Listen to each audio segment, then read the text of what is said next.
Pagpapaalam ni Carla sa mga kalingap dahil sa pagpunta nito sa Diet Jomar may offer kay Carla.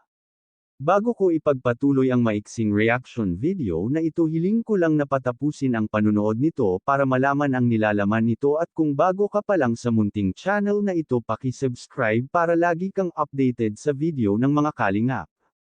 At pakisuportahan natin ang ama ng kalingap na si Val Santos Matubang Ate Edna Vlog at si Kalingap Rab. Isang mapagpalang araw sa inyong lahat mga kalingap at shoutout nga pala sa patuloy na sumusuporta sa aking YouTube channel lalong-lalo na sa mga viewers natin na walang sawang nanunood at sumusuporta. Salamat.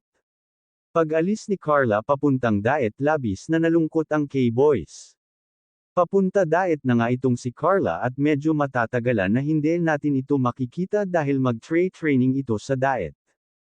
Kahit na may allowance itong si Carla ay inabutan pa rin ni Kalingap Rab si Carla ng pera para makasigurado na hindi ito kakapusin. Sadyang hindi, pinapabayaan ni Kalingap Rab ang kanyang mga beneficiaries lagi itong nag-aalala. Para siya ang pangalawang magulang ng mga beneficiaries. Kaya naman ay sobra-sobra ang pasasalamat ni Carla dito at nahihiya nga itong tumanggap ng binigay ni Kalingap Rab at meron pa naman daw siyang pera.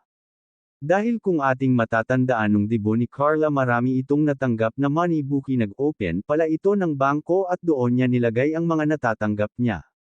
Kaya kahit papaano ay may pera talaga si Carla, Jomar may inuper kay Carla na kung nahihirapan ito sa diet ay sabihin lang nito at nakahanda siya na ihatid sundo na lang si Carla sa diet. Ngunit tumanggi na si Carla at baka raw ay makakaabala pa siya at saka 2 weeks lang naman ang training niya at kayanan niya ang kanyang sarili. Ayaw daw niya na abalahin pa si Jomar at pagod na rin sa kanyang pag-scout. Sana po ay nagustuhan nyo ang update ko mga kalingap. Hanggang dito na lang ang update ko mga kalingap. Maraming salamat at God bless sa inyong lahat.